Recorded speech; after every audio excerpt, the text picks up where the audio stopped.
2 September रोजी या महाराष्ट्रामध्ये खऱ्या अर्थाने नवीन असणाऱ्या लढाईला सुरुवात झाली। मराठा आरक्षणाचे जनक जरांगे पाटलाच्या उपोषणाच्या निमित्ताने 2 सप्टेंबरला हैदराबाद गॅजेटच्या माध्यमातून जो काही शासन निर्णय त्या ठिकाणी झाला आणि त्या निर्णयाच्या अनुषंगाने संबंध त्या गॅजेटचा आधार घेऊन सगळ्यांना वेगवेगळ्या पद्धतीने अतिक्रमण कसं करता येईल अशा पद्धतीचा घोरी प्रयत्न या ठिकाणी सुरू झाला। कशासाठी हे प्रयत्न यांनी सुरू केला तुम्हाला माहित आहे? पहिलाच मोर्चांचा किनवट या भागामध्ये झाला। तुमच्या त्या शेजारच्या लगतमध्ये आताच असणारा तेलंगणा आणि सुरुवातीचा असणारा आंध्र प्रदेश त्या भागामध्ये तिथला असणारा बंजारा समाज हा अनुसूचित जमातीमध्ये म्हणजे अर्थात आदिवासी मध्ये आहे हा एक संदर्भ घेऊन त्यांनी पहिल्यांदा अटॅक किनवटच्या मोर्चाने त्यांनी सुरुवात केली आणि मग तिथल्या असणाऱ्या तमाम आदिवासी बांधवांनी त्या भागामध्ये काम करणाऱ्या सर्व आपल्या समाजातल्या कार्यकर्त्यांना एकत्र येऊन आमची असणारी न्यायिक असणारी भूमिका मांडण्यासाठी त्या ठिकाणचा असणारा मोर्चा आयोजित केला आणि थोडस बोलण्याच्या ओघामध्ये काही शब्द चुकीने आमच्या लोकांकडून बोलले गेले। टीका टिप्पणी जरूर आपण केलं पाहिजे। न्याय मागण्याचा सगळ्यांना लोकशाहीमध्ये अधिकार आहे। घटनेने बाबासाहेबांना सगळ्यांना अधिकार दिलेला आहे, पण एक मात्र आपण लक्षात घेतलं पाहिजे, आरक्षण मागत असताना आपणही विचारवंत आपणही अभ्यासक आहात। कालपर्यंत ओबीसी मध्ये हे लोक येऊ नये म्हणून आंदोलन करणारे ही आज आदिवासी भाऊ पाहतात हे सगळ्यात मोठं त्यांचं दुःख नाही।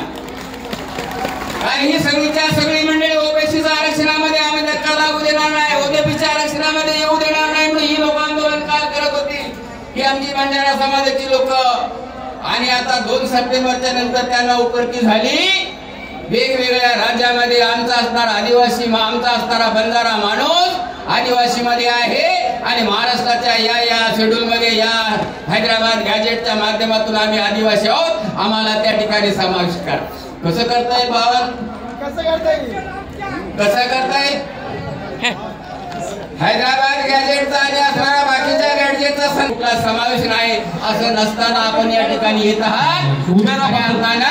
आमच्या समाजावर एक प्रकारचा अतिक्रमण आहे, अन्याय आहे, जे कदापि होऊ येणार नाही।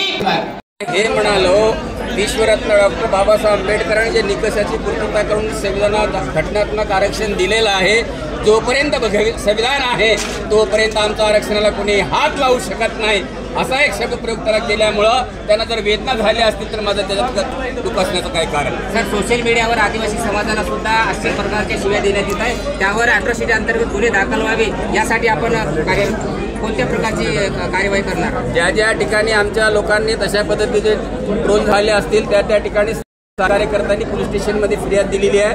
बहुतांश ठिकाणी त्या ठिकाणी तसे गुन्हे दाखल झालेले आहेत आणि लवकरच या संदर्भामध्ये आदिवासींचं जे अनुसूचित जमातीचं सल्लागार जे परिषद आहे संविधानिक अशा पद्धतीचं तिची बैठक राज्याच्या मुख्यमंत्र्यांच्या अध्यक्षतेखाली होणार आहे, त्याच्यामध्ये आम्ही आमची भूमिका स्पष्ट करू। 10 तारखेचा मोर्चा आपला कसा असणार आहे, त्याची काय रूपरेषा असणार? आता इथे आयोजन समितीची काय मंडळी आली आहे, यवतमाळला 10 तारखेला मोठा मोर्चा होणार आहे। आम्हाला एका संख्या म्हणजे शक्ती प्रदर्शनाचा आमचा मोर्चा नाही, आमचं प्रातिनिधिक स्वरूपामध्ये आमच्या आरक्षणाच्या हक्कावर जे काही घुसखोरी करण्याचा प्रयत्न करतायत ते होऊ नये याच्यासाठीच आमचा लढा आहे, कोणा जातीच्या आणि जमातीच्या विरोधामध्ये नाही। त्यांना म्हणत असेल की जास्त शक्ती प्रदर्शन केल्यामुळेच आम्हाला आरक्षण मिळत असेल तर त्यांनी त्या भरमात राहू नये, परंतु निश्चितच यवतमाळचा मोर्चा सुद्धा विराट त्या ठिकाणी होणार याच्यामध्ये दुमत असण्याचं काही कारण? धुळे जिल्ह्यामध्ये आदिवासी युवकाची हत्या झाली।